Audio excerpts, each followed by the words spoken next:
Hey, Crawlspacers, welcome to our April Spider History with JR. We're headed back to 1986 of April 86, and Amazing Spider-Man 275 came out, written by Tom DeFalco and penciled by Ron Yes, and Friends. you can Anniversary issue. tell that it's a different month that we're recording this from the last one because I have a different shirt on. Yes, if you're watching this on YouTube, yes, Yeah. we have changed clothing. See, I have a different shirt. So therefore, I know. Therefore, this is proof that it's a different month. And George is puffing on a different cigar than he was puffing, Yes. or a cigarette than he was puffing last month. So anyway. 275 issues in of Amazing Spider-Man. Yes, indeed. And this was a special issue, boys and girls, because this was a 37-page book-length epic. Yeah. Even though, as you'll find out, it includes the original 11 pages of Amazing Fantasy number 15. So that cost you a buck and a quarter back. Buck and a quarter. Yeah. And it was special because the regular issues were only going for 75 cents at the time. So you knew you were getting something special this time around. Did you do all the credits and everything? I did. You did? I did. You did? I did. Did you say DeFalco and Friends? DeFalco and Friends. Okay. Anyway, so the Hobgoblin. We haven't seen him in over a year or whatever. So when the story starts, we get a supervillain monologue, which basically is Hobgoblin saying, "Oh, I've upgraded all my shit and everything, and I'm so much cooler than I was before, and now I'm really gonna kick Spider-Man's ass." So anyway, we do that. And then we go to Forest Hills because at this and we still don't know the identity of the Hobgoblin. At this point. No, we don't know the identity of the Hobgoblin. Nothing. No, too early. Yeah. And so we go to Forest Hills because May is throwing a party for that cripple old geezer Nathan Lubinsky. Because Nathan, at this point in time, May is running a frat house for old geezers. Where a bunch of old people come in and do what old people do, sit and complain about their health and their kids and everything like that. Kind of like I do. So anyway, see, Nathan, ran up some gambling debts and he got beat up by a bunch of punks. And actually, I think we covered this in Spider History because it was the Crusher Hogan issue. And Aunt May had asked Peter to go to look after Nathan, but of course, Peter became Spider-Man and of course couldn't do it. So Nathan got beat up and Aunt May got mad at him, and then Peter just went out and pouted instead of having the balls to tell, Aunt May that he's Spider-Man, and then saying, by the way, Nathan Lubinsky, I don't like that old bastard anyway, Yeah, didn't they have a huge fight? Yeah, because he's always making Peter judgments. Yeah, he's always making judgments about Peter, and he doesn't have a clue. And I would tell Aunt May, I would tell Nathan to shut the hell up. I don't know what it is with Peter. He lets J. Jonah Jameson's father mouth off to him. He lets this guy mouth off to him. It's like, well, grow some balls, kid. It's like, I don't know what it is, but anyway, so they're having this party for Nathan. Anyway, so I don't know how you're gonna have a party for a guy in a wheelchair. You can't dance. So Peter's staring out the window, and Mary Jane is saying, Peter, you're staring out the window. And Peter's saying, yeah, because Nathan got beat up because it's my fault, and I'm going to quit being Spider-Man. Oh, it's Nathan's fault for racking up a huge gambling debt. No. But Peter says, he says here, yeah. It's all my fault. Nathan ended up in the hospital. I failed him just like I failed so many others. Yeah, he failed him because he didn't follow him like he was supposed to, because he went and took care of the whole Crusher Hogan thing because Crusher was going to get killed, of course, But Peter forgets that. Peter forgets that he saved lives when he became Spider-Man. He forgets that. So he goes and he starts feeling sorry for himself. He goes, I'm going to quit being Spider-Man. And Mary Jane says, again. Where's the damn trash can? Let's put the costume in it. Walk away. So anyway, now we go back to Flash and Shashan's apartment. Mm-hmm. Shashan is not making sandwiches. No. Shashan is trying to track down Peter. She's calling the Daily Bugle, trying to track down Peter because, as you know, if you've been reading Amazing Spider-Man, Flash has been going out and disappearing, and Shashan's really worried. And so Peter decided to follow Flash one time. Shashan's, gave him a heads up, and so Peter found out that Flash was trying to get a walk-on contract with a pro sports team, football team. Peter also found out that he was doing Betty Leeds. And so Peter says, "Oh my God, what do I do now?" Well, of course, Flash saw Shashan with Peter. So Flash, of course, thinks Shashan is having something to do with Peter. And so anyway, Flash is, Flash walks in when Shashan is trying to get a hold of Peter, and Flash says, "Aha! I knew it. You and Peter are screwing on me." And Shashan walks in and says, or Shashan goes, "Flash, you are the stupidest MF on the face of the earth." He didn't say that, but we'll let it go. No, she didn't say that. She didn't say. No. She said, she said, Here, quote. "No, you're trying to drag Peter into this to cover your own guilt. It won't work. I know all about you and that tramp Betty Leeds. Where's your shame? She's a married woman." And then Flash says, "Shut up," and he hits her. Okay, Ooh. Yeah, he hits her. So, so Flash, this is how stupid Flash is. And Flash comes from an abusive family, too. Oh, yeah, that makes it all better. Oh, I know, but you do what you see. I don't know. Anyway. Stop excusing Flash's behavior. I apologize. Wait. Well, since when did J.M. DeMatteis come on? You just call me JMBD. It's like, oh, by the way, just because, someone had a bad childhood, that makes it okay that they're psychopathic. No, I didn't say it's right to his wife, but anyway. Well, anyway, so he hits her. But the thing is, though, he can't, he's mad at her thinking that she screwed around with him on Peter. And it's like, well, you dumbass. You're boinking Betty Leeds. Boinking Betty. You've watched that film, haven't you, George? No comment. So anyway, so he hits Shashan. Now here's what should have happened. Here's what should have happened. Okay. Shashan should have gone to Peter and said, "Peter, Flash hit me." Peter then should have gone to Flash and said, "You know what, Flash? I hear you like to hit little Oriental women. All right, I'm going to tell you what, dude. Today, why does it have to be just because he's Oriental? Why does it have to be specific to Oriental women? Why can't you? I heard you like to beat women. That's horrible. Well, no. There's a specific. I suspect you're a horrible racist. Well, he's just very descriptive. Well, first of all, Shashan came from a society, at least in the 70s, although back then when in a culture where women were deferential to men, and she came from that particular culture. So, it's like, so what the hell? You're a football player, all right? Okay. Yeah. So not only are you going to slap this thin woman, okay, but you're going to slap a woman who's been nothing but deferential to you. What kind of effing coward are you? So anyway. It was not a high point of Flash being in the... So what Peter should have said is, okay, you know what, Flash? Today, I'm going to be the football player, and you're going to be the little Oriental woman, and then beat the shit out of Flash. See, that's what's been wrong with all Spider-Man. Peter never beat the shit out of Flash. Peter should have beat the shit out of Flash just to show him that he could. All right? Yeah. Anyway. But that doesn't happen. So, anyway, so now we're back to Peter and Mary Jane, and Peter's feeling sorry for himself again. "I'm going to quit being Spider-Man." And Mary Jane said, "Oh, Peter, you've said that before. Why are you going to quit? You came by that decision awful quickly again. And, by the way, I never knew how you became Spider-Man in the first place." And Peter said, "Well, you never wanted to know. You never asked, bitch." And that's not how that went down. That's not. Didn't you read Marvel Tales, woman? You didn't want to know about that part of my life. Remember, you were afraid it would bring you down. Okay.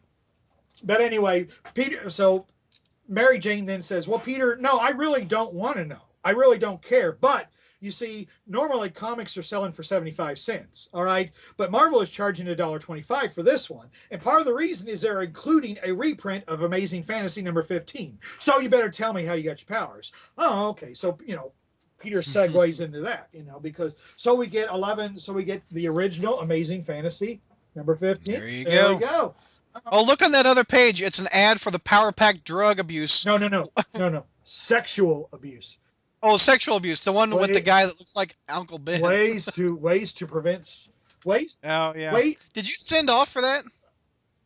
I didn't. You know how you prevent sexual abuse? You know how? Oh my God.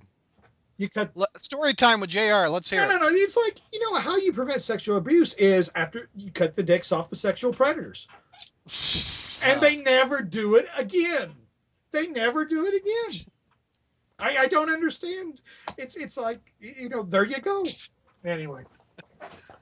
It's like Look, I can face palm now on YouTube.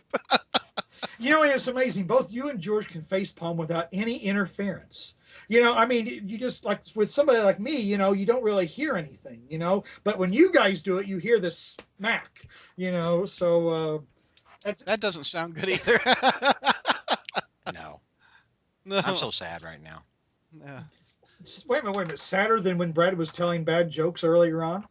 Have we ever talked about Power Pack in 10 years on a podcast? And why would we? Yeah, I we've guess- talked about some of them. That yes, we have. Yep. I can verify that. I can Okay, confirm that. okay. I don't know what context, so don't say refresh my memory. What's going? I don't. But we have. So that 15 pages of the middle of ASM 275 was epic. Yeah. So anyway, back to the Daily Bugle. Okay. Betty is trying to get a hold of both Flash and Ned because she needs some loving. All right. And then Robbie comes by. Once you go goblin. Which, you know, considering, you know, I guess what was it, Robbie and Betty in that porn flick, you know? Oh, Yes. Yeah. Okay. There we go. Our spider porn expert, George. Anyway. he's only reviewed 2. Yeah, that's next. Three. Well, Oh, 3. I apologize. that's 3 more than I've reviewed. Three So, because there were the 2 Spider-Man films and then the Superman versus. Oh, yeah. Well, wait, no, hang on. I take that back.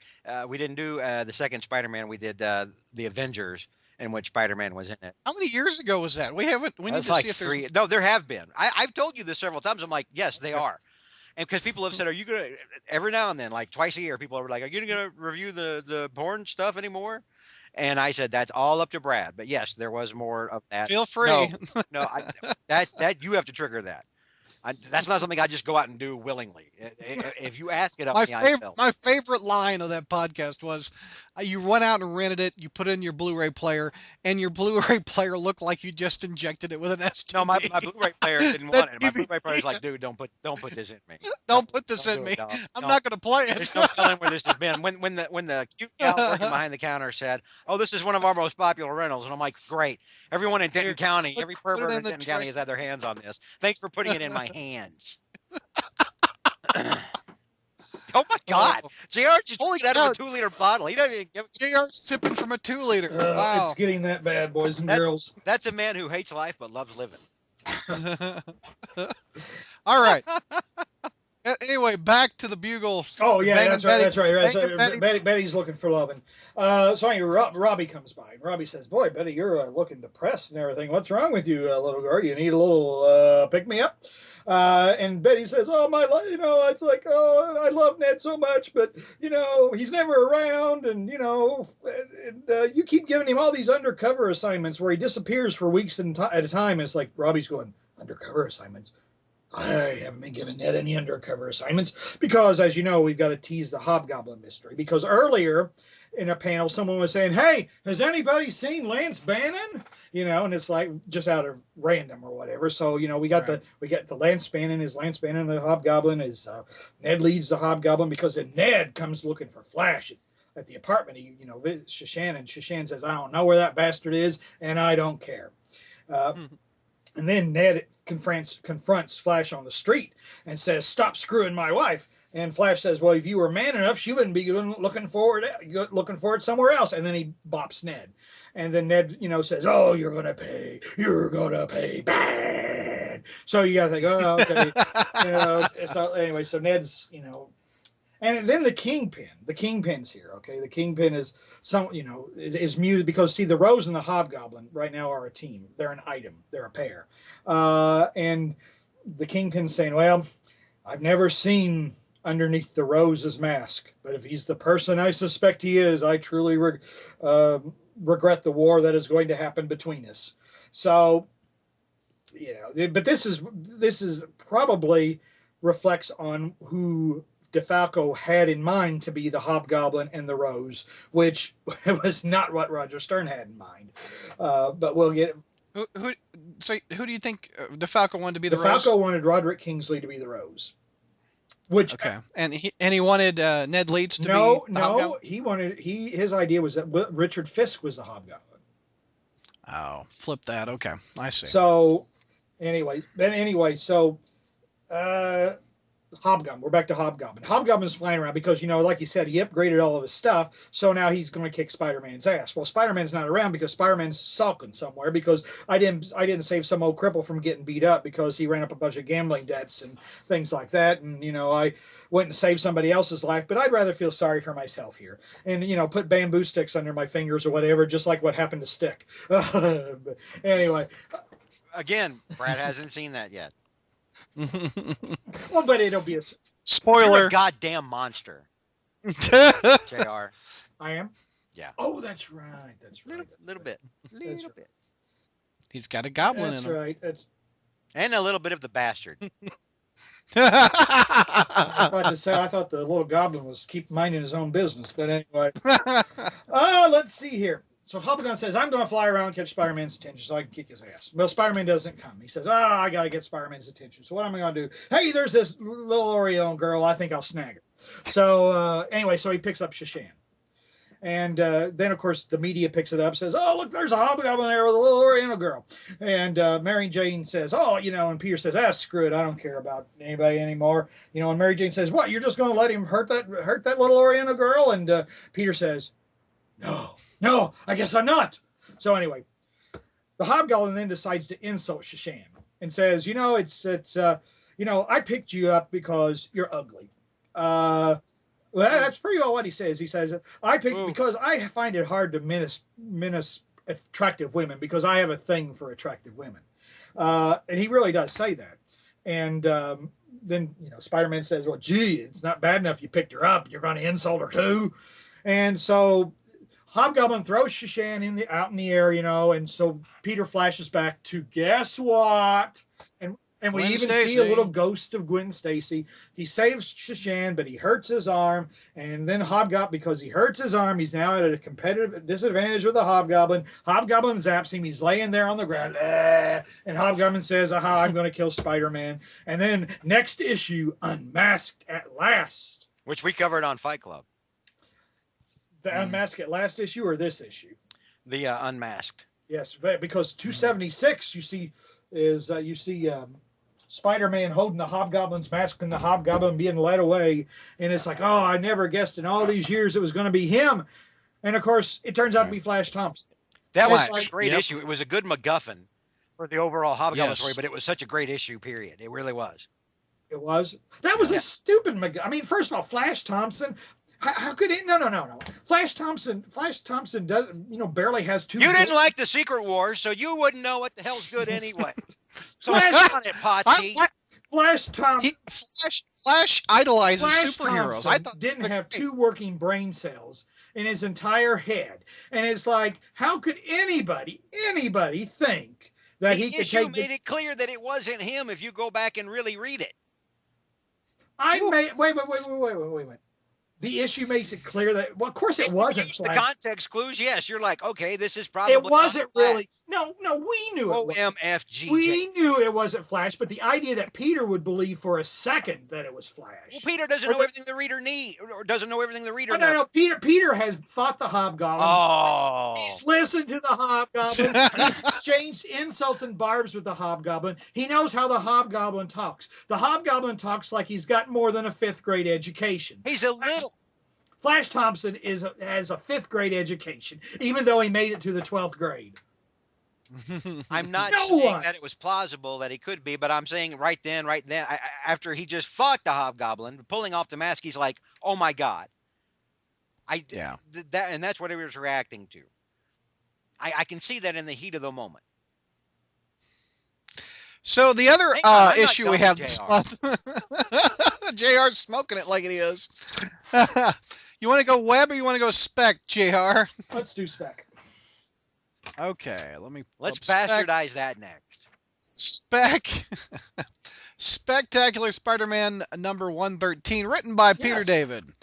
Pencils by Bob McLeod. Actually, we got 2 Peter David issues this month. Peter David wrote this one, and he wrote web number 13. Spider-Man is busting through a window, Batman style. On the front, it says Aunt May's house under siege. Spidey in the crossfire. A house divided. Yes. Anyway, The all-new, all-daring Peter Parker, the Spectacular Spider-Man. What a hell of a long title. Yes. Anyway, but it's been Peter Parker the Spectacular Spider-Man since issue #1. But I guess it wasn't all new and all daring. I wonder what made it all new and all daring. Anyway, well, Peter David was writing it, so that helped. Anyway, the story starts out. First of all, you got to remember a few issues ago, one of the old geezers that hangs out at Aunt May's fraternity house, Ernie. Anyway, Ernie got mugged, so Ernie started packing. Where's Bert? Ernie Sorry. started packing. That's my Ernie impression. Do we have to continue? I'm gonna put like Just be glad he's not throwing spider toys up. I was about to say I'm gonna Oh, put here like it I'm gonna put like a piece of paper up so I don't have to look at him anymore. Hey, you know what, Brad? You know what, Brad? Hey, here's Stegron's tail. You're killing. I just beat everything you have on your desk. So SDF Oh, hell. Well, as long as we're bringing toys out. Please I don't am stand Groot. up in front of the camera when you say that. Oh, God, JR. Oh, The viewers have What? unsubscribed. Oh, shit. Wow, dog. For those people listening at home and not seeing, JR just showed his goblin nation to the camera. Yes. This is Go ahead. This is really going down into the. I blame Brad. So do I. I blame So Skype. do I. Anyway, so Ernie was packing heat. He was on the train one time. A bunch of punks came and said, "We want some money." What? Oh, it's him again. And so Ernie shot him, Bernie Getz style. Okay. Well, they decided not to press charges against Ernie. And so, but the media is after him. The media is hounding him, and they follow him to Aunt May's house, Aunt May's fraternity house. Well, somebody has a gun in New York, so obviously the media has to hound them. Mm-hmm. And there's reasons people have guns in New York. I mean, it's like, at least they did in the 70s and 80s. At least they had reasons. And What was he packing? He could be packing a rubber ducky. I don't God know. damn Poor it. Ernie. A Colt 45. Get it all out now.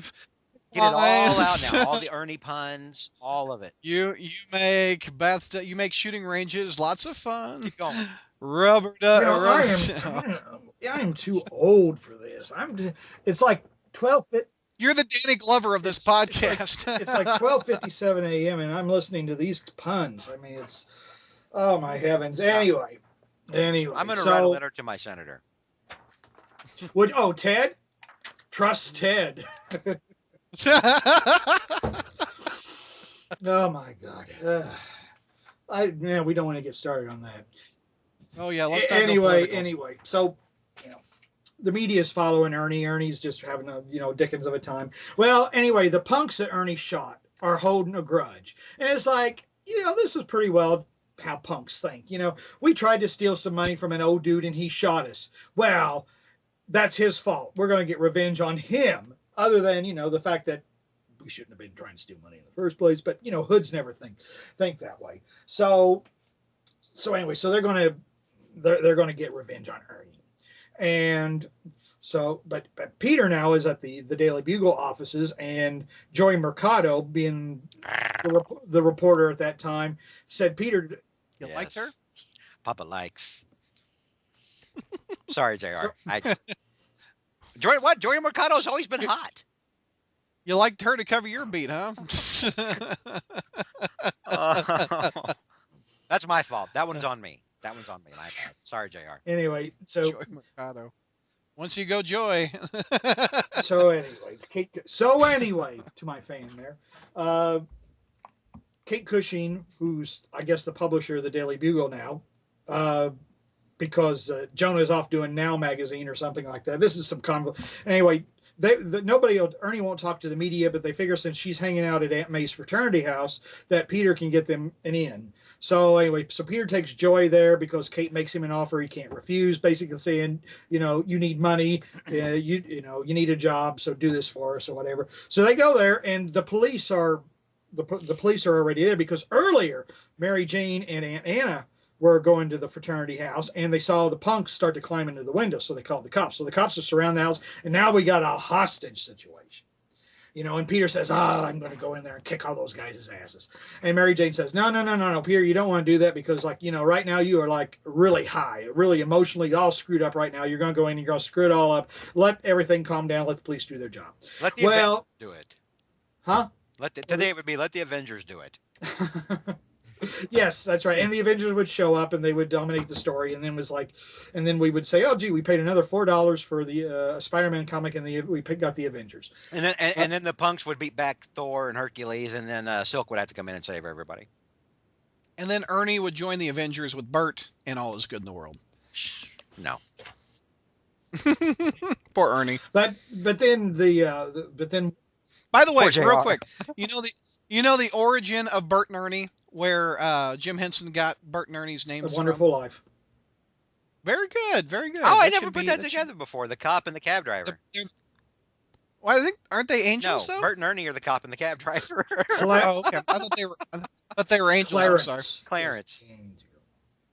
That's Wow. right. Every that's right. time a bell rings, an angel gets Yes. his wings. So Brad's gonna throw out that little tidbit and not even know who the hell Bert and Ernie were in the movie. That's true. I knew the trivia bit. I didn't know the actor or what Shame the on you, characters sir. were You're a playing. goddamn monster. Well, at least somebody else is. You know what? Piss off the both of you for making fun of me for smoking, because I've had surgery. You've had surgery. what? The last 2 weeks at work, like anytime somebody's like, say, well, why are we doing this? I interrupt them. wanna I'm like, get a I've had big ol'- surgery. Like that, like it's a thing. I'm sucking on a big old Crayola here. Ooh. That sounds bad. Anyway, one of That's the leader of the bad guys or whatever then shoves Aunt May against the window and puts a gun to her head and says, I'm going to kill this old lady if you don't give us what we want or whatever. And so Mary Jane says, Peter says, what? Go in and kick their ass. So anyway, so Peter changes into Spider-Man, and then he goes and he takes the bad guys out one by one. Well, then he gets to the final guy and webs the gun, and it's all over, But Nathan, the crippled old guy, there's a bunch of sharpshooters out there, so he decides to open the blinds, and the sharpshooters shoot and kill the lead punk, which actually is a happy ending. But Aunt May, decides to go all bleeding heart liberal and says, oh, Nathan, I'm so ashamed of you. Just because that guy came in and threatened all of us and he kicked you over in the wheelchair. And put a gun to my head. And he put a gun to my head.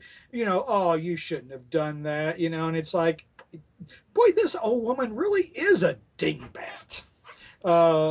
She would have tried to save the burglar. Well, here it is. After killing Uncle Ben. Well, it's funny. There was a what if a few years later. Whereas if I think if Mary Jane had been killed or shot instead of Aunt May or whatever, and the Kingpin's holding Aunt May and he's threatening to kill her, and Peter's there, and there's only one way he can save her, so he goes literally right through the Kingpin and kills him. And Aunt May says, "Oh, that was a horrible thing you did, even though he was threatening to kill me and everything. That was a horrible thing you did." It's like, God, what is it? She is one squirrely old bat. And yet she was also a former herald of Galactus. The golden old no, it was Yeah. a golden oldie. Yeah. So it wasn't So anyway, that was Spectacular Spider-Man 113. Pretty simple story, actually. Yeah, Yeah. not bad for what, 75 cents. Web 13, written by Peter David also and Mike Harris. On the cover, you have a black suited Spider-Man holding J. Jonah Jameson by the shirt, and in the back is a Daily Bugle newspaper. It says Spidey goes berserk. And on the back, join the mask team and discover the illusion. Oh yeah, that had a badass Camaro with doors that flew up, and I like those toys, but that cartoon sucked. And we have more Power Pack, the way to prevent sexual abuse. Back then they didn't have pictures of Haley Atwell in these. No. But No. Haley Atwell was not very old in I 1986. don't know that she was alive. I guess I'll look Really? that up. All right. Yeah, there you go. Okay, take me through another two Peter Davids in 1 month. yes, Nice. yes. Well, anyway, this story starts out. It's kind of where we see Spider-Man and this guy running from Spider-Man, and Spider-Man saves him. What was that? She was 4. She was 4. She was. Haley 4 at Atwell the was time. 4 in 86. Okay. Wow. How old was I at 86? You had gotten out of your third job after 20. graduate school. And, Ooh, I was Wow. 11. I was about to say I was in a job that I absolutely hated at the time. I was Anyway. So Spider-Man saves this guy from being run over by a truck. This guy sees Spider-Man, he starts running. It looks like he's afraid of Spider-Man for some reason, but Spider-Man saves him when he runs out in front of a truck. Well, the story is kind of being presented through a news story, and it's obviously the Daily Bugle, because this is a very biased telling of the story about how Spider-Man is chasing this guy mercilessly and laughing at him, and he steers the truck with his webbing to make sure that it hits the guy. So that's kind of the spin that Jonah is putting on the story. And there's this photographer there who gets pictures of this and takes them into Jonah. And Jonah says, yeah, that looks like Spider-Man's trying to make the truck hit that guy. And the photographer's saying, no, that picture doesn't say that. And that picture doesn't support that. And that picture doesn't support that. And Jonah says, I don't care. I ain't going to use those then. And then Robbie says, Jonah, are you making the news again? By the way, don't I run this paper? Don't I make the decisions? And Jonah says, just humor an old man. So they run the story, which makes Spider-Man look bad. And then Jonah goes to the hospital and visits this guy and, ask him to tell his story. And the guy starts saying, well, I was... he starts telling you, well, I was running because I was afraid of Spider-Man because you say he's a menace and all. And Jonah says, wait a minute, wasn't Spider-Man really trying to get you? And so Jonah weaves his story, and the guy says, yeah, like John Lovitz did. Yeah, that's the ticket. That's the ticket. Yeah, Spider-Man was trying to hurt me. Tommy Flanagan. Yep. And Jonah says, that's my pal. We're going to pay for all your hospital expenses. So anyway. So Peter is seeing all of this. And the news media is presenting, decides to show the witnesses who are, instead the witnesses who are saying that, hey, Spider-Man saved this guy, they decide to show the witnesses who say that Spider-Man either tried to hurt him, or Spider-Man's crazy, or Spider-Man's looking for trouble. After all, why does he wear that costume? And Peter says, I have absolutely effing had it. I am going to go to the Bugle and I am going to kick Jonah's ass. So, and that's what he proceeds to try to do. He busts through the window and he says, Jonah, I have saved your ass so many times. I've saved your son's ass so many times. You are one ungrateful, miserable old bastard, and I am just going to throttle you right now. And then Jonah says, well, I always said you were a menace, Spider-Man, and, that's exactly how you're acting. And Spider-Man says, I hate you, you son of a bitch. And I don't know that he says son of a bitch. Yeah, I'm gonna call BS on that one. I'm sorry. 1986. Yeah, he didn't say son of a bitch. 75-cent cover. You stink, Jonah. You really do. Now, see, that was by the Comics Code of Authority. That's not very effective. You stink, Jonah. You really do. No, it was like, anyway. So then everybody comes in. But see, during this time, Ben Urich has been doing a little investigating, because Ben Urich thinks something is really fishy about this thing and this guy who that truck hit. And then he finds out the guy's a con man. The guy's got a long history. He's a career criminal. And after Spider-Man leaves and Robbie comes in, and Robbie says, hey, Jonah, guess what? The guy whose hospital bills you're paying, he's a career criminal. He's a con man. He was running a scam, and he thought Spider-Man was coming out to get him. And he said, boy, you look like a fool now, don't you? So what should I do with the story? Should I kill it? And Jonah says, no, print it. And he says, Robbie, what if I had told you to kill it? Robbie said, I would have printed it anyway, and I would have resigned. And Jonah says, yeah, and I wouldn't have accepted your resignation. And Rachel has 2 baskets of clothes up by the basement door. I asked her to take them. Hang on. This is important shit here. Rachel's home for Easter tomorrow. Anyway.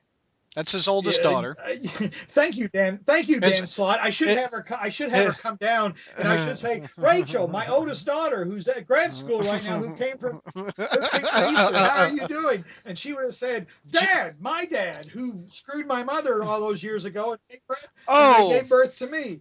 Okay, Rachel has 2 baskets.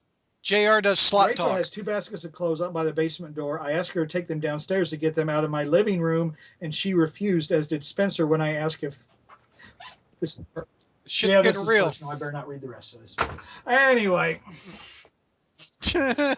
Anyway, so but actually, you know, and Jonah says, you know, and then Jonah's kind of out there saying, you know what, Spider-Man, you know, maybe we're both assholes. You know, you know, yeah, I wrote all these stories about you, and yet, you know, there's been a lot of times that I've printed retractions, but you don't really seem to notice that. But then again, I really never. Maybe I'm wrong about you, and maybe you're wrong about me. You know, I guess it just depends on your point of view. And I'm not really doing the story. I'm not really doing it justice. I mean, both of these stories I've gone through really quickly because they're extremely simple stories. There's not a whole lot to do with them unless you want me just to stay here and read the dialogue. They're actually pretty decent stories. Yeah, I was thinking. I haven't read them in 30 years, but I think Yeah, I remember them. And yeah, they are. them. But Yeah. like I said, they're simple stories. There's not like a lot of stuff to make fun of in them. They're one-parters. But what's interesting about this one, number 13, is Jonah and Robbie's relationship has always kind of been interesting because Jonah, deep down, Jonah knows he's an asshole. You know, he knows he's biased. Yep. He knows that his problems with Spider-Man have a lot to do with him. He's got a lot of legitimate reasons. I mean, the thing is, which is why it's a shame that Jonah is not in Civil War as J.K. Simmons, frankly, because that would be an ideal, instead of bringing in William Hurt. You know, who wants to see William Hurt as Thunderbolt? Well, who gives a shit? You know, you could, but you could see Jonah bringing up the, these people have superpowers, and yeah, they save the world, but look how much collateral damage gets done in their wake. You could see Jonah doing that, you know, and that would be perfect to kind of merge the, because you're going to see Spider-Man, but no, of course we didn't do that. But it was probably hard enough to get Spider-Man in anyway by himself, and you know, much less J. Now, Jonah. Yeah. Now wait a damn minute. Wait a hot damn second. Oh shit! I didn't say anything wrong, did I? Brad, as a huge Hulk fan, may be thrilled with the fact that Ross is in Civil War. Brad, I'd rather have Jameson. Okay, never mind. I love Jameson. I'm shutting up. I'm never talking food. The thing is, I thought the first Hulk movie was just. Oh, it's different. The Ang Lee movie. Yeah, Ang Lee. My brother's a big a Hulk fan as you, Brad.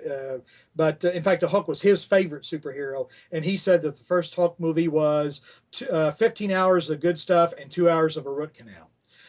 It was bad enough to the point of being insulting. It was as bad as that first Green Lantern movie with Ryan. But I like Sam. I like Green Lantern better than the Hulk. I like Sam Elliott as Thunderbolt Ross. To me, Sam Elliott, William Hurt, I didn't really see him as Thunderbolt Ross. But anyway. I like the second Hulk solo. I really haven't seen that except bits and pieces. It's good. It's good. It's really good. Yeah. But anyway, but it's interesting because Jonah needs Robbie, and Jonah knows he needs Robbie because Jonah knows he needs somebody to control his baser instincts, his worst instincts, to keep him from being, you know.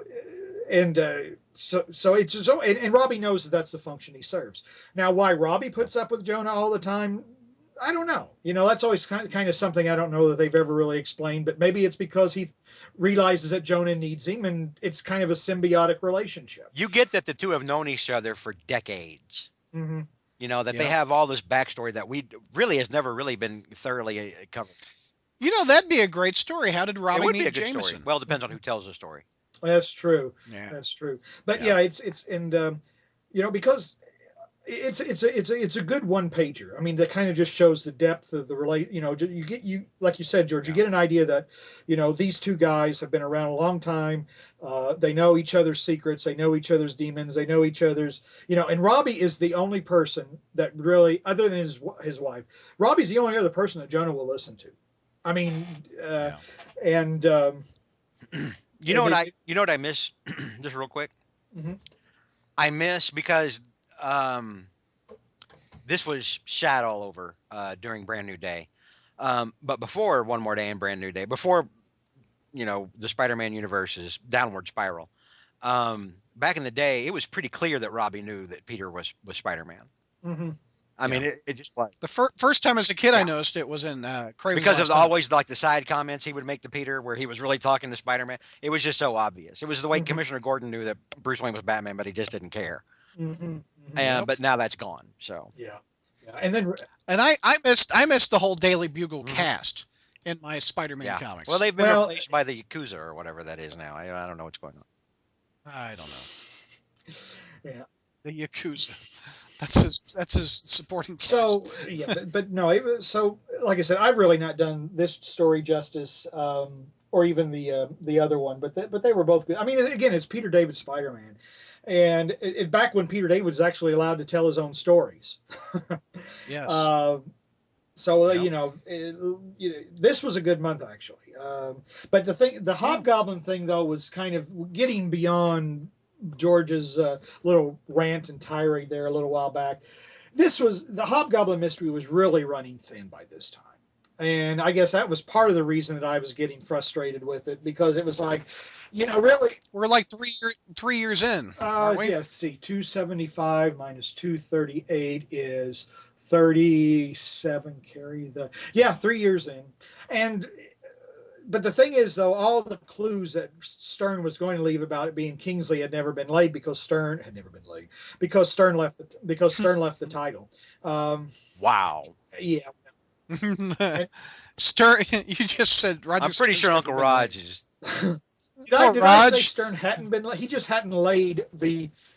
I'm not even going to try to say. Let's clear this up because we're You like not Roger give Stern. Uncle Raj short shrift here. Uncle Raj is probably. Fucking idiot. Sometimes the depth of my own stupidity surprises me. Doesn't surprise me. So, you come from a state that elected Ted Cruz. You come from the state that elected Ted Cruz. You come from the state that elects a dead guy. And here you are insulting me, who has the only intelligent candidate running for president on the Republican side. But even I wouldn't vote for him because he's an asshole. So anyway, that's why I'm voting Libertarian. Anyway, who's running on the Libertarian Gary side? Johnson. Come on, Brad. Jesus Christ. I think I know his brother Harry. Anyways.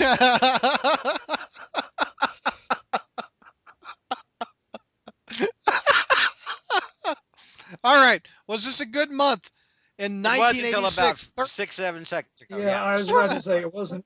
30 years ago. 30 It wasn't years until a ago. few minutes ago. That's hard to believe that those books are 30 years old. Yeah, That's hard to believe. Yeah, it's hard to believe that I've been reading. Well, I was 14 when the story was out. I picked all those up off the spinner rack. I all picked them three up of them. back then. I was buying stuff from Lone Star back then because they had become a chain up here in North Texas. And out of curiosity, does Lone Star still exist? They have one or two storefronts. They're They're more online online than anything else now. Like, you remember when I talked about I had to sell my comics collection when I couldn't find a job? So long. I sold everything I had, with the exception of like a ton of image stuff. When I talked to the guys at Lone Star, and they were, because the image stuff from the 90s, like when it first came out, and I was like, I'm just stuck with this like herpes, aren't I? And they were like, yeah, pretty much. Sorry. Burn it. So I sold everything except for a lot of the image stuff to Lone Star, which is mycomicshop.com. And then the rest of it, I just took over to Half Price Books and said, what am I going to get from this? And they were like, we'll give you like $150 for all this crap. And I was like, done. Okay, fine. I think everybody had a box of Image. I had a box of Image, and I sold it on eBay for like 50 books for it's $10. worthless because so much of it was printed. There's so much of it out there, so it's just not worth it. JR, you ever have any Image comics from the 90s? No? You didn't go over there, huh? No, I never crossed over to that side. I never played for the other team. I would just this is because we just started talking about this. I was going back through my collection, and especially when I got to Image, and I started going through this, and I'm like, why the hell did I buy this? This was some throwaway secondary Rob Liefeld character. Why did I get the first however many issues there were of this damn thing? You thought you could make money on it, and you were interested in it. But see, the thing is, though, I haven't really. When I was getting into comics collecting, I wasn't really into it for the speculation part of it. I was in there to have the actual comic book and read the story. Yeah, I was going. I bought Youngblood back in the day. Image comics were like eating Chinese food back. I mean, like it's great the first time you do it, I guess, but then you can't remember it afterward, or it's like. You know, you're hungry again later, I guess. I don't know. It's so horrible. And I was stuck with it. And I was like, why did I buy it? And some of that crap was like $3. I mean, it was expensive back then. And I'm like, Yeah. why? Why did I buy that? I wanted to make a time machine so I could go back and kick my own ass and say, take this money that you're going to throw away on this and at least go to a strip club or something. You'll have some good memories. Yeah, you know, it's Wow. interesting. You kind of phrase it that way. Not about the strip club, obviously. Oh, shit. Rachel, I put your sleep machine in the. All right. Go. Sleep So, machine, bottom I line, see that. But anyway, I did, you're I talking did the math good on month. that one, JR. yeah, you're, huh? What's that? I used my context clues Good like a month. big boy on that one. Okay. No, I was just about to say there was in the book that was on comics history that was called The Comic Book Heroes, and they talk about the '90s, and you know, you were saying, why did I buy that crap? And it was almost like a mass hysteria almost. Yeah, it kind of was. That had kind of gripped the industry, and the dealers and and people who bought it. I mean, you were buying this stuff just to buy it. This was You know, I before mean, Marvel tried to ruin the entire goddamn industry with their bullshit in the '90s. This was before that. It was like a couple of years before that. Well, and the thing was, Image did a lot of damage as well because they the books would never come out, right? I mean, the dealers would tie up their capital in buying this shit, and it wouldn't come, you know. And people, you know, and it was the '90s. It just was a perfect storm of stupidity. Yeah, just everybody. So Good month. So final Good thought. month. It was a Good very good month. month. Okay. Two good All Peter right. David stories, and really a not bad is issue number 275. You know, you have the Hobgoblin, you have a reprint of the Amazing Fantasy 15. You know, and stuff that you know, I didn't really get into. You know, trying to keep it relatively short, but you can see why Peter and Mary Jane belong together. Okay, because they're friends. Yep. They're friends. All right. Peter is talking to Mary Jane like he's talking to his best friend. hell, she had a key to his apartment. Yeah. You know, Mhm. and But it was out of nowhere. The marriage was just so out of nowhere and forced. Yeah, the marriage was out of nowhere and forced. And again, that was stupid. That's just stupid. I mean, it's clear even here they were best friends. You know, and and she was the one person that now that he knew that he trusted with his secrets.